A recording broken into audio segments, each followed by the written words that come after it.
Cool, man. Well, we'll go ahead and get started right now. So, I don't have an introduction for this podcast. I'm still indecisive when it comes to shit like that, but I go by Tony Awdball. This is an odd conversation here with a very special guest, Kap Kallous. Kap Kallous. Cool, man. And Yes, sir. I think I heard of your name years ago. I think it was like with Grind Time or King of the Dot, one of those two. It was Right, back in the right. battling days. And so, how was time been since that period of your life?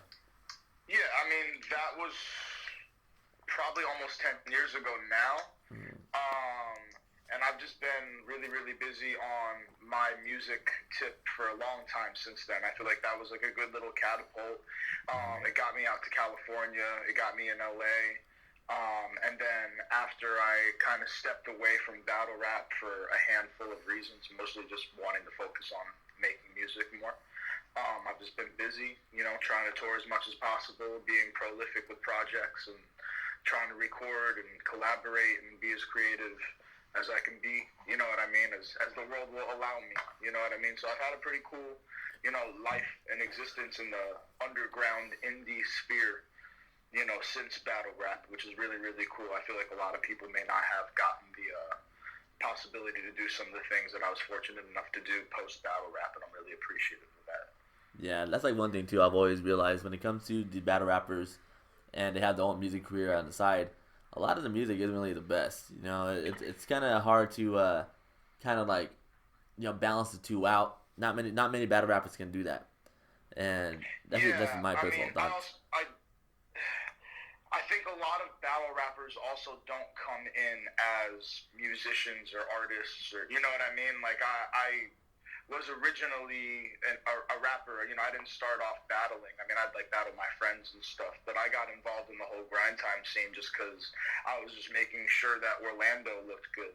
Because it was Mm. important to me, you know what I mean, that we had like really dope videos and we had dope MCs. So like to me, it was just always important that like the scene looked good.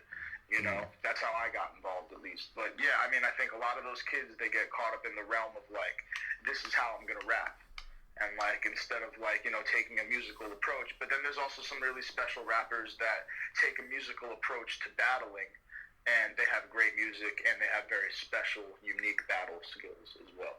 But Mm-hmm. it's just another realm. It's like fighting. Some people are boxers, some people are Muay Thai, some people are doing jujitsu. It just depends on what realm. Right now what's popping is jujitsu. You know what I mean? It was kung fu in like the '80s or some shit. So who knows? Yeah, I used to always like reference that to people. Like, it's like having a boxer and UFC fighter, like the McGregor Mayweather fight. You know what I'm saying? So it's like, you're not really gonna win it. That's like your forte, and so. Yeah, well, I mean, that's just for the fans. Like, it's like Mm-hmm. when an industry or like an artist that didn't come from battle rap battles a battle rapper, people get excited regardless because it's like Mayweather versus Conor McGregor. It's like, when are we gonna see this? Very, very rarely. Mm. Yeah. So, and especially when they both do well, then it's impressive. Yeah. So I feel you on that. But before we get into some more questions, I do want to try to get some basic ones out of the way. The ones Yeah, that yeah, you're good. the one that like everyone always asks in interviews, and so Not a problem just at to all, get man. those You're out. good. So tell me like where you're from and what got you into making music in the first place. Yeah, I'm from Florida, born and raised. Born in Plantation, Florida. Grew up in South Florida, Broward, then moved to Orlando. I've been out in LA for like 9 years now.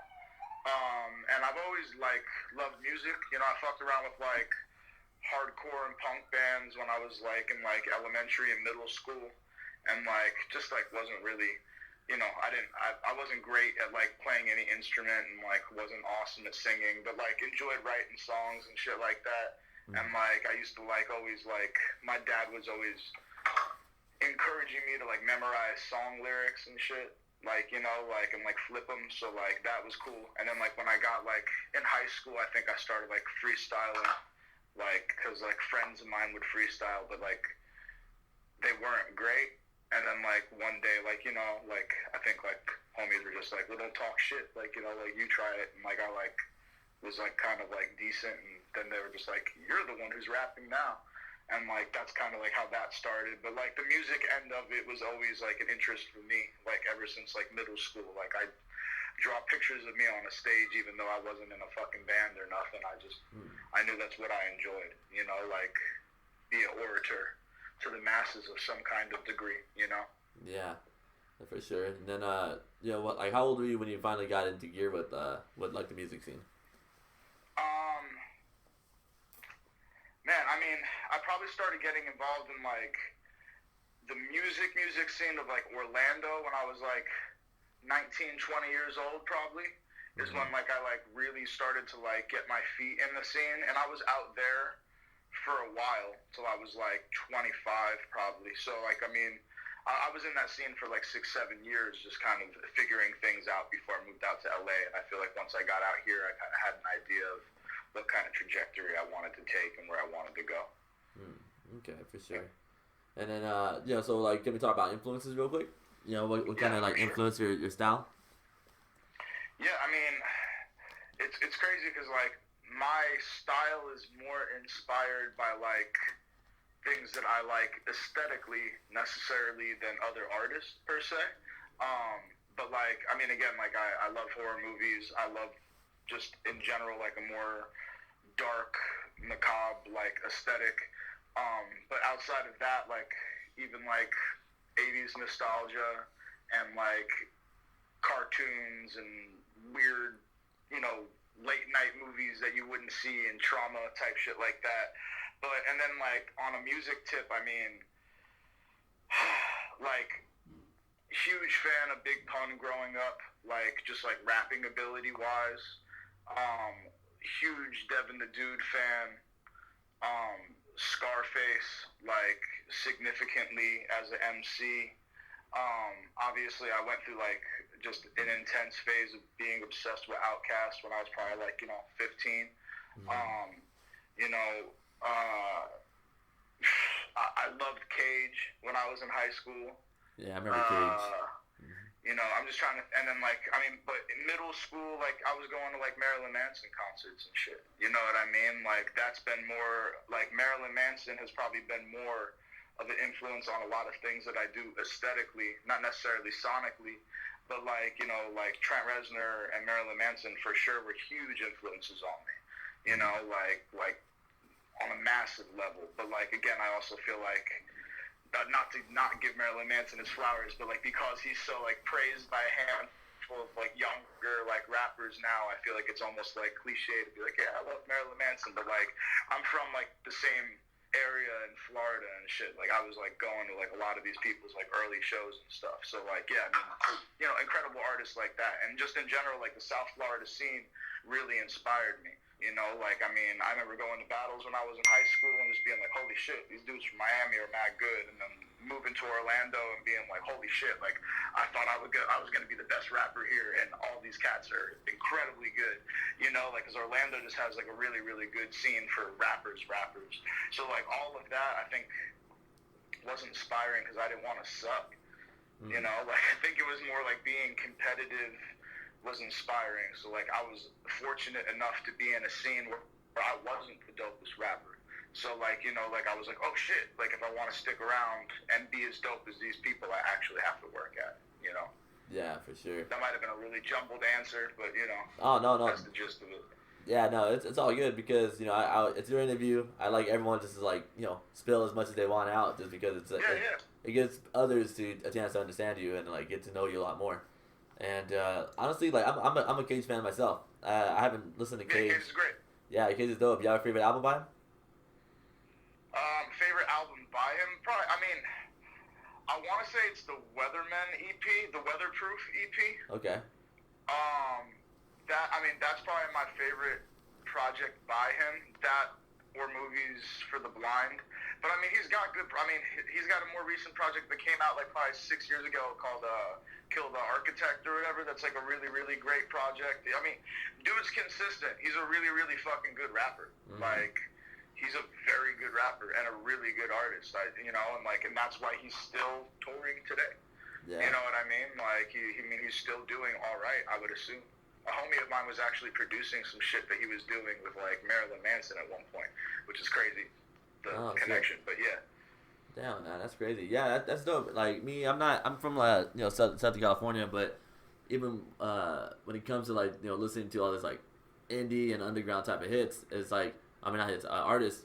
Not many people are aware of them. Like they know about the more popular like undergrounds like Yeah. Jedi Mind Tricks, Tech Nine, and everything like surrounding that part. But no one really brings up like Snow Goons or Mad Child or Cage or anybody in that type of scene. And Yeah. so I mean, it's go interesting. ahead. Yeah, it's just simply interesting because like it really that's when you kind of know like how strong your fan base really is. That like you can still make a career off of it, and like not many people know who you are still. You know. Yeah, I mean, but there's just again, like I was inspired by a lot of independent rappers too, like even like to like down to a Cormega, like like I bought the True Meaning off Cormega in a park jam when I was like 16 years old. Being a Cormega fan, I don't know if you even know who Cormega is, but Yeah. you know what I mean, like a dope ass MC from Queens. And like, and he's still dropping dope shit. He just dropped a new project, and like, it's cool that like I could DM that fool now and be like, yo, your shit is fucking hard. Like, you know what I mean? And like he's like, yo, did you check the new EP? Like, you know what I mean? Like, it's just like that shit is cool to me. That like, regardless of how underground or independent it is, like shit that I grew up with, I can connect with these people now, which is like wild. I don't know. Okay. It's crazy to me. Are you also want to be opposed to label work, or you're kind of open depending on how the deal is? Yeah, I mean, to me, it's just all about whatever the situation is. You know what I mean? Like, I'm not really anti anything. It's just all about like I'm not trying to be, in a whack situation. I feel like I've been doing all right, Yeah. Okay. for quite a while. That like it's just all about what's on the table. Like. I've had a lot of interesting situations with indie labels, so I'm not really like super excited about working with the indie label again. And like, if I had the opportunity to work with a major, it would probably be more so like on a writing tip because I've done like a couple things like that before. That's always fun. Okay. Like it's cool stuff. For sure. Yeah, I mean, I've always wondered like how it was to be like songwriting for like others, especially if you're working under a label. And when it comes to even creating like your craft and such, like. What kind of do you have like any rituals you do before writing a song?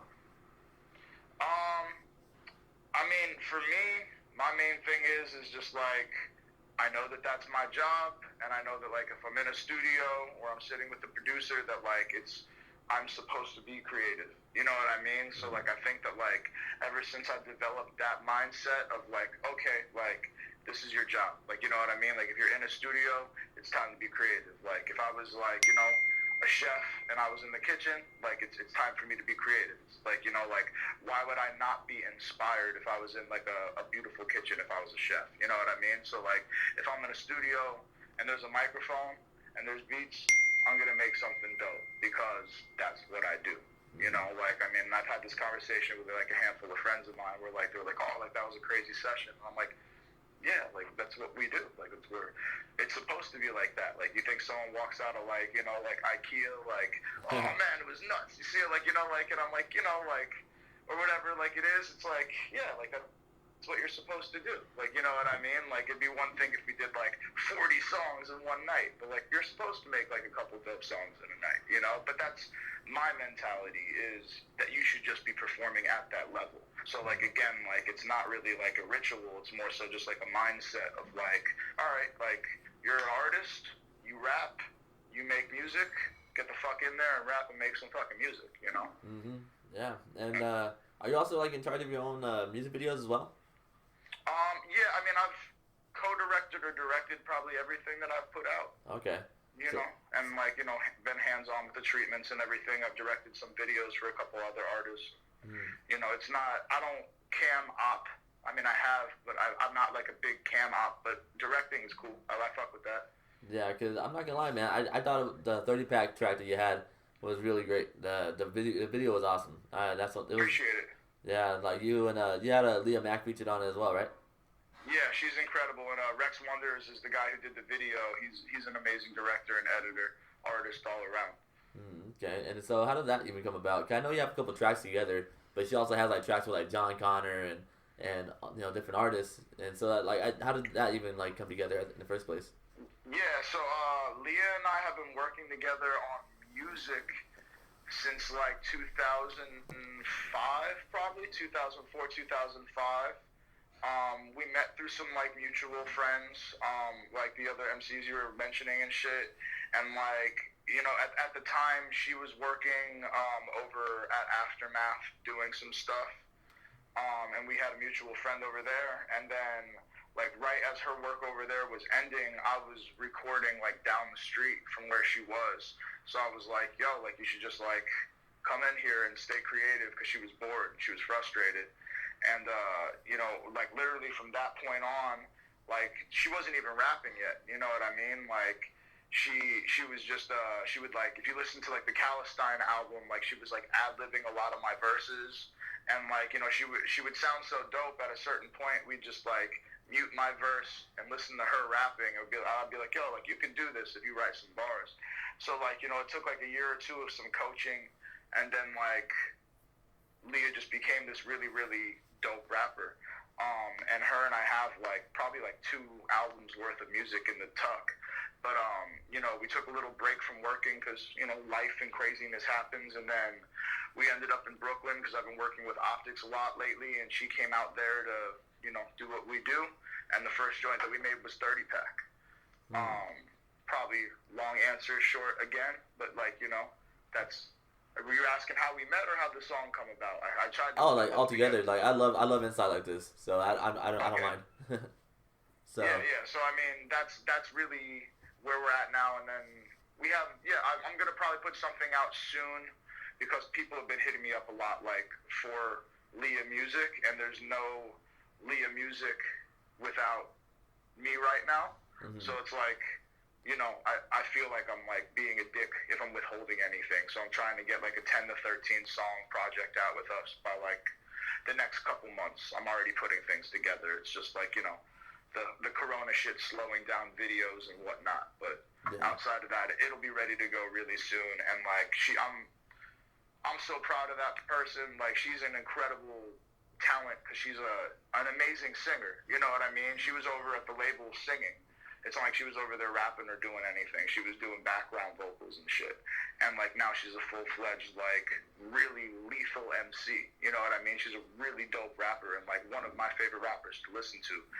And it's cool to listen to her rap because it's, like, someone with mad life experience who's brand new to something. So she takes to rap super easily, but the things she thinks of are really fresh and different because it's, like, she doesn't come from a rapper background, so she's not worried about, like, you know, certain rapper shit that gets caught up in our ego heads. She's just like, I just want this to sound cool. Like, you know, it's like more like someone who's excited to be there instead of someone who's like, I'm so worried about making a mistake. And, like, you know, she doesn't have to worry about being calculated. She just flows very well. It's dope to listen to her rap, man. I'm a big fan of what she does.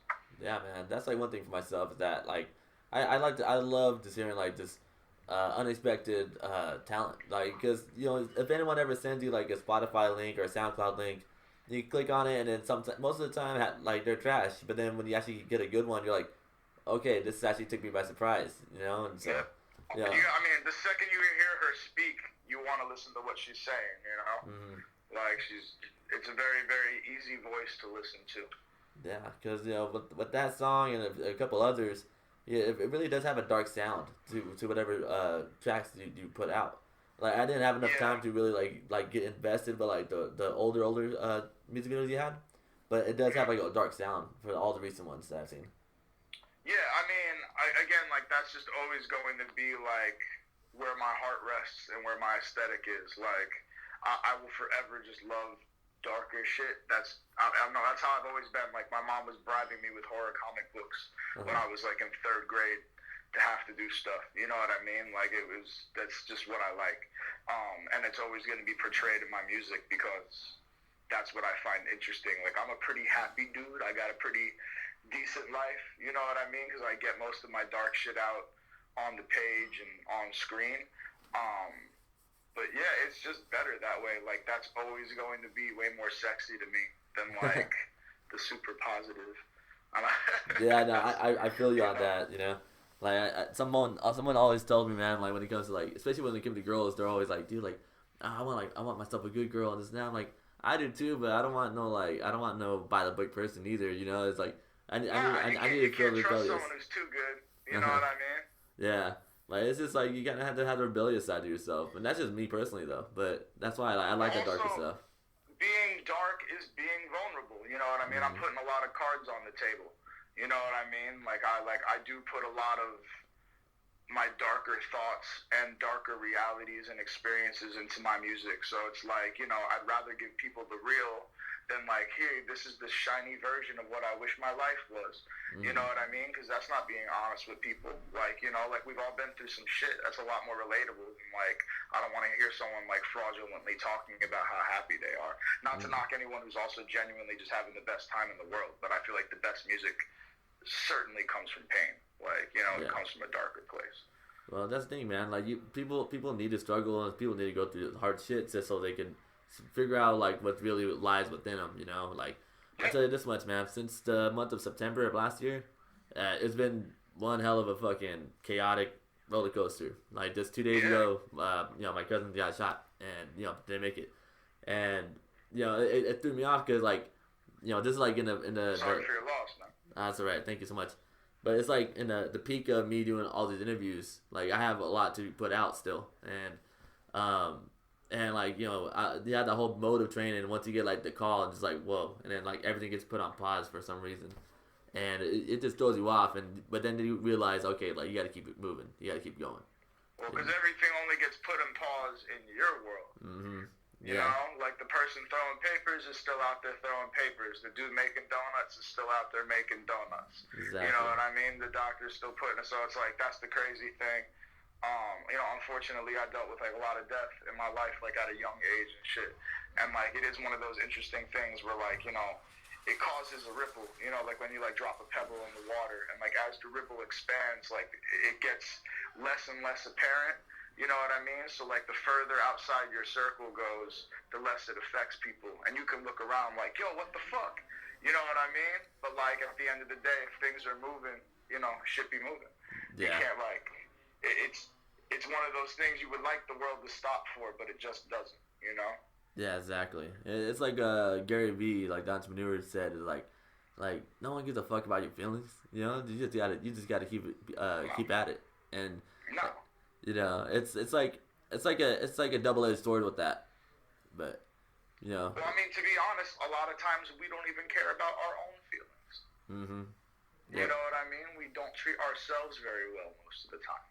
So, like, you know, to expect others to care about us, how much we barely even care about ourselves is just like, you know, who are we?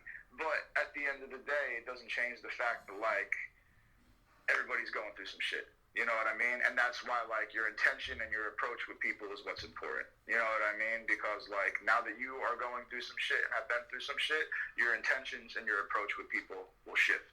And, like, that's growth. And dope things come out of chaos. And that's where you start appreciating the negative stuff that happens. Not to get all hippie on you. Oh, no, but that's perfectly said, you know? That's why I like doing these interviews. Like, sometimes whoever I'm talking to actually explains things exactly the way I can't say them in my head, and it helps me out. And so I don't know. I'm an everywhere type of dude. That's why like this conversation can be jumping from music to you know deep thoughts to aliens for some reason. You know what I'm saying? It just that's just how my mind operates. But it's a good game, man. There's nothing wrong with that at all. For sure, man. Well, you know, I do want to kind of go on a song that you and Ash Riser had. What's it called? Us and Ours. That was like your latest release, right? Yeah, that's the last song I put out is with Ash Riser, Nico Is, and Thieves. Called Us and Ours. Yeah, I'm not gonna lie though, man. That's a jam. That's really something that you throw on repeat right there. Yeah, fucking thank you, number one. And like that's we kind of been working a lot as a collective. Thieves, Ash, Nico, and myself. Those are the buds for sure. Like, I mean, unfortunately, we haven't been able to get up as much as we were before, but we have a grip of music together, and every time we get together, we knock out like 3-4 songs in a session because we're both like very, very, I mean, all four of us are very fast writers. And I think Us and Ours just kind of came together really, really fast. Like, I threw on like an Optics beat. We were in a studio, and like I think that was like the first song we did, and Ash knocked out the hook super quick, and then boom, boom, boom, boom, everyone laid down their verses, and then we went and did like 4 other songs after that. And like I think I want to say like a couple days after, I was like re-listening to all of them, and I've been on like a rollout with a bunch of music with Optics, and like it wasn't in our schedule of stuff, but I was just like, I feel like this is a good change from everything I'm doing, and like I wanted to drop it. So like that song literally came out like a couple weeks after it was recorded too, which I love. Like I love when something is just like fresh and it comes out right away. It's always a good feeling. Absolutely, man. Salute to those dudes, man. You guys, you said that you guys had a collective, or it's just like just you guys just creating stuff together? Yeah, we've been working together on a lot of stuff. Like it's not like a rap group, but yeah, it's a collective of just like really great writers. And like I think right now the goal is like Fees has a joint dropping soon that's featuring Nico, me, and Ash. You know what I mean? And then Nico will probably drop a joint featuring the 3 of us, and then so like we're kind of tapping in and seeing each other's vibes and bringing each other to like each other's kind of world, and then eventually I'm sure we'll drop something all together. For sure, man. Well, I'm looking forward to that. Yeah, me too. Yeah. Jeez. So all the joints are nuts. They're nuts. They're rappers, like very, very good rapping. Mm-hmm. Like Fees and Nico, I really, really respect their pens, and Ash is just an incredible songwriter. So it's always a blessing to be in the studio with them. For sure. And yeah, I am gonna ask about another artist that you worked with, only because it's not that it's bad, because I never listened to his personal music, but the I Don't Mind track with Kasky, yeah. He was the one that signed to Young Money, right? Yeah, I think he still is signed to Young Money. Okay, and so how did you? I could be wrong. Well, he was signed to Cash Money. Sorry, Cash Money, not Young Money. So Cash Money's Birdman's label. Young Money is Lil Wayne's label. Yeah. Okay. Yeah. And so, like, how did you guys even link up in the first place? So he is from Orlando. Okay. I came up in Orlando, and right as I was leaving, he was starting to have some shit pop off. So like homies of mine that were like big homies of mine were friends with his like older homies. So like I knew like younger friends of his, and it was like a mix of people. So I knew of people who knew him, but we didn't know each other. And then like I reached out to him, and then I had management at the time, because they were all like it was like right when he got signed to Cash Money, so like they got like all weird when people started talking. And then we just kind of put shit together for a video and a song and sent shit back and forth, and it ended up working out. And he ended up moving out to LA like shortly after we did it. We linked up a handful of times. I think he's still out here doing his thing. I think he's downtown. But he's a really good kid, man. He's super talented. Like it's been cool to watch him go through like his metamorphosis too, because when I met him, I want to say he was 21. You know what I mean? And this was probably like 7 years ago. Oh, so okay. Like it's it's just cool to watch people go through their metamorphosis and change. Kasky's a cool dude though, really, really talented, like super talented. It's just nuts, like because everybody's path is so different, and I've got a lot of friends from Orlando that are super talented, and a handful of them that like have like situations now over the past couple of years, and like all of them went in different directions, but they're all successful, so it's a beautiful thing to watch. Yeah, absolutely. Yeah, like that's why I was thrown off, just because at least at that time, because when I first heard of him, that was when he got signed to Cash Money. But to me, being young, and even till right now, I still didn't think there was a difference between Cash Money and Young Money at the time. And now, so I just assumed that he had like a similar like style as everybody else that was signed to them. And so I was just trying to like piece it together. But I'll dip into his music and see how it goes and such. Yeah, I mean, I think again, like he is still in my eyes like a younger artist, but is finding his sound and his niche. You know what I mean? And like again, it's interesting and fortunate to be able to watch an artist go through like their phases. And like again, like I was listening to an old group of mine 2-3 days ago. I posted it on Twitter. I didn't even know the CD was on fucking Spotify and all these things. It like came out in like 2004 or 2000, no, 2006 maybe. But still, that's like 14 fucking years ago, man. Yeah. You know what I mean? Like, it's like mad long ago. And it's fucking dope.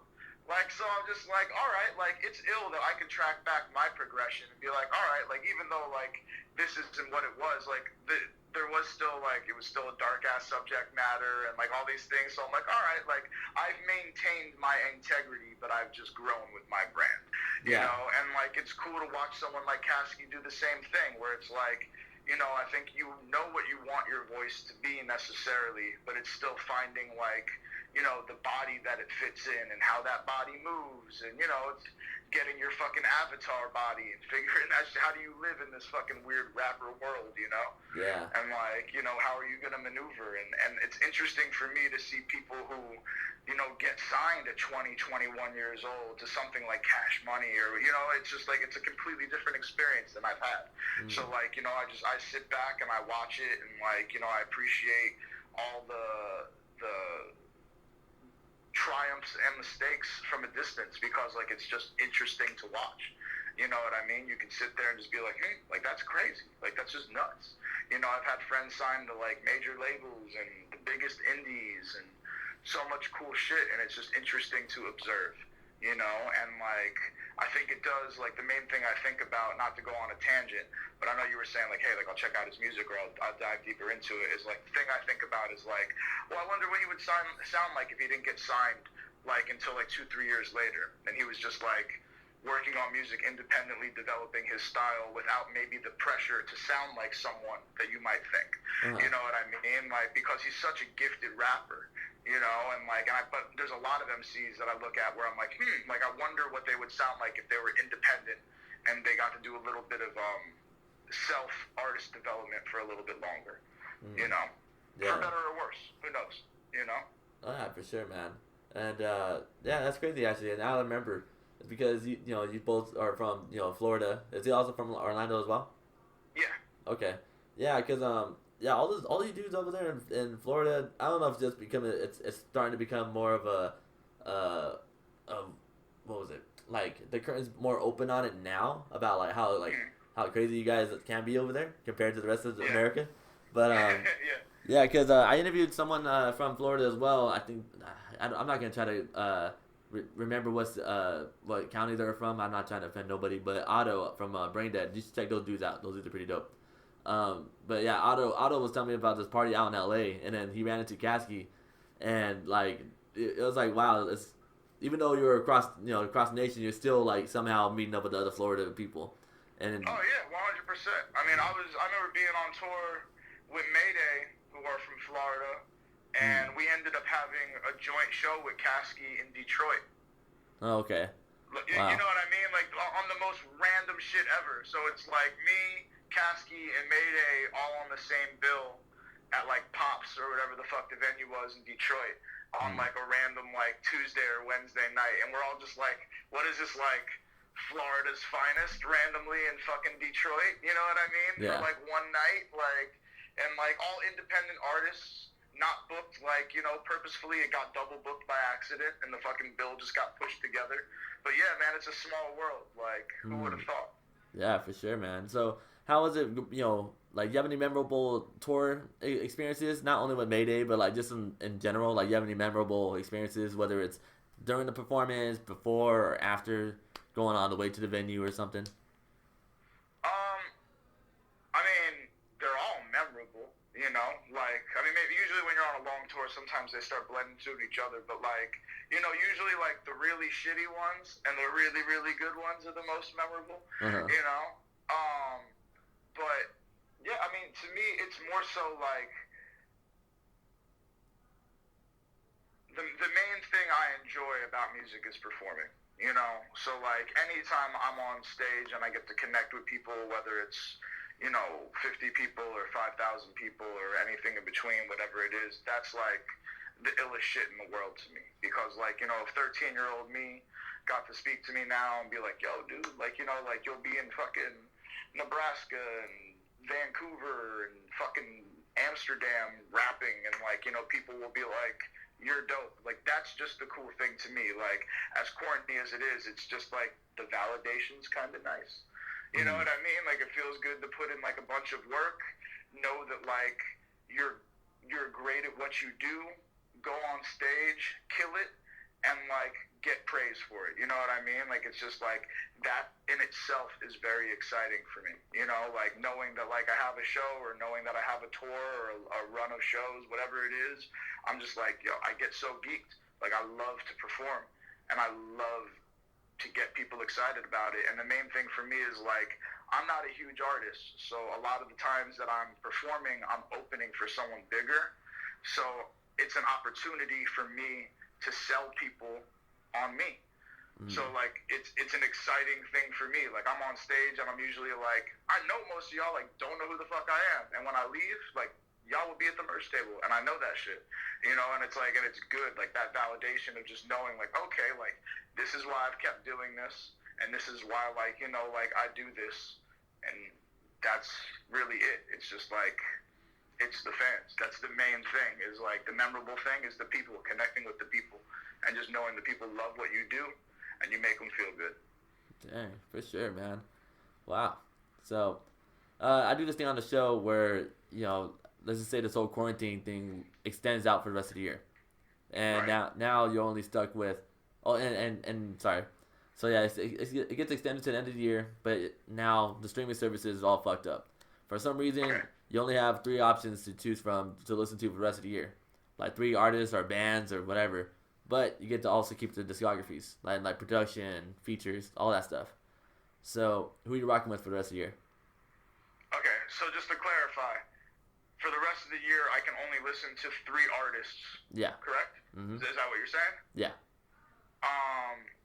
And what was there any other stipulations? Or was that? Like, you know, because like, you know, like you also get like you know, you get the access to the songs that they're featured on, or if they had production work that they did for others. Okay, so like their extended catalog as well. Yeah. So I could pick a producer technically if I wanted to. Mm-hmm. Okay.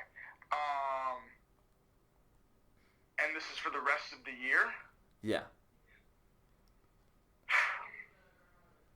You know, it's the end of April. It's about to be the start of May.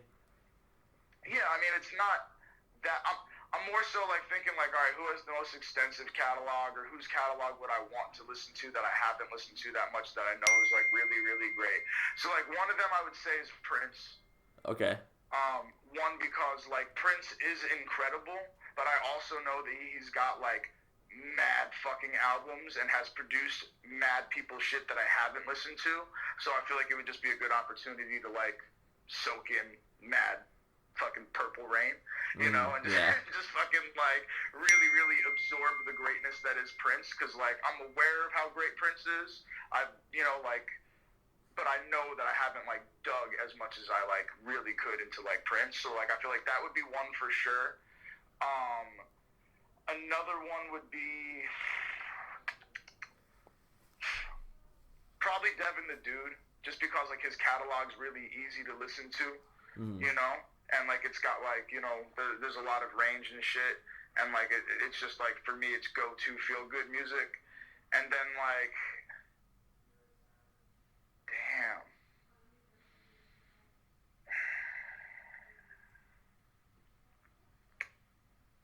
That's hard. I mean, because it's like, I listen to a lot of my own music, you know, like, but not really stuff that's out, stuff that like isn't out. But would that not count? I guess, right? Yeah, I would exclude you from that conversation. Okay, you know? All right, yeah. I want to play fair, man. I don't wanna yeah, no, don't even worry about it. It's all good. Damn. See, this is why I love this question. It fucks people up so much. It's really coming down to the last one that just makes it hard. You know what I mean? And like, so it was Prince, Devin the Dude, and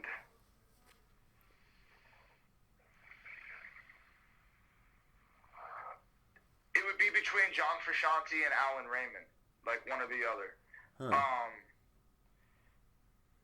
Those are just the 2 artists that I probably listen to the most, so I'm like, oh, I'd want to listen to their shit. John Frusciante plays in Red Hot Chili Peppers, so technically then I can listen to Red Hot Chili Peppers shit too. Okay. But Alan Raymond's probably my favorite artist currently. So one of those two, that's cheating. I'll just say Alan Raymond. Fuck it. All you right. know what I mean? Like, there you go. Dude's got a new album. I haven't listened to it that much. I really like his whole catalog, and it's completely different than the other two things that I named. So I got a rapper. I've got Prince, who's just everything, and Alan Raymond, who's like a soul rock singer kind of thing. Yeah, for sure, man.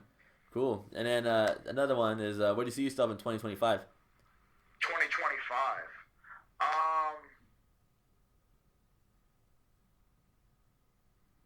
In a dope crib with a bad bitch or two.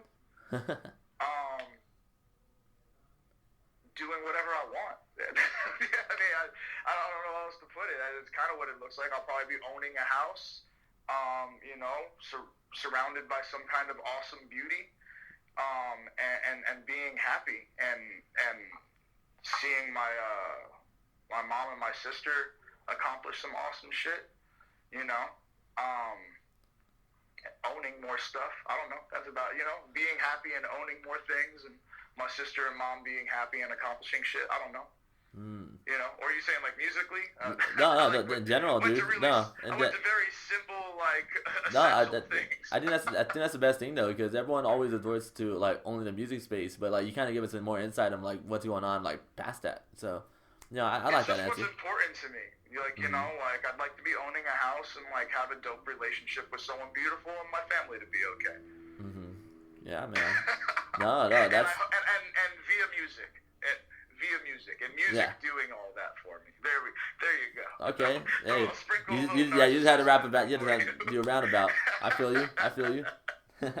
And now, the last segment I really do on the show is a lot about you know, wanting to go out. And you ever like try to, like, you know, if you're going out for a road trip or going to the gym or on a first date, you always want like a right song to have.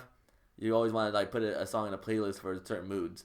And, you know, I've been asking everybody for like random moods, and then to throw a song inside that playlist, you know, because there'll be days where like I'll be like, damn man, like I needed a song to play with this, you know, this date, but like I don't have anything ready, or I don't have anything that's like I can enjoy myself, but I want her to enjoy it, you know what I'm saying? But that's not the mood that I'm gonna give you though. The mood I'm gonna give you is a road trip. Yeah. Okay, so road trip song. Harvest Moon by Neil Young. Okay. Anything by Neil Young. All right, for sure. You know, I mean that's road trip music, and if you're in if the other one, if you're in a car with a chick and you're trying to break the ice, you should play a really, really fantastic song that's super dirty, and I suggest Joystick by 213. Damn. And it's a beautiful song. It's super catchy. It's got so much bounce. She will definitely be bobbing her head to it, and it's the most sexual song. So like any song like that, it's just like a perfect little icebreaker, because like, you know, she's gonna giggle and dance. Yeah, no, for sure. Like for a second, I thought you were gonna be like "Fuck You" by Devin Dude, and I was like, that'll get the job done too. Yeah, no. All that, anything in that kind of playlist would work. But like, number one, 213, The Harder Way is an incredible album that came out and then got taken off shelves because they didn't clear any of the samples. So I don't know if you've heard that album or not before. No. But like, it's you're from the West Coast, and it's Nate Dogg, fucking Warren G, and Snoop Dogg. Like, it's 213, and it's a full album of all three of them. You can still find it on the internet, but it's not on any DSPs because they didn't clear any fucking samples. But it's fucking like one of my favorite West Coast albums. It's a really good album. You should check that shit out. It's dope as fuck. For sure. Damn. All right, you putting me on to shit. Well, no damn. Problem. Well, I definitely want to say thank you for even giving me your time once again, man. This shit was problem. dope. I'm not gonna lie, I had fun with this conversation right here. But yeah, I just like an intro. I don't have an outro either, but I do go by Tony Awdball. This is an odd conversation here with a very special guest. Kap Kallous, motherfuckers. I appreciate y'all listening. This was the best odd conversation I've had in a long time, man. I appreciate your time as well. Salute to you for that, man. Thank you. Appreciate it, Tony. I'll hit you up, bro. Thank you, man. Peace and love. You too. Peace.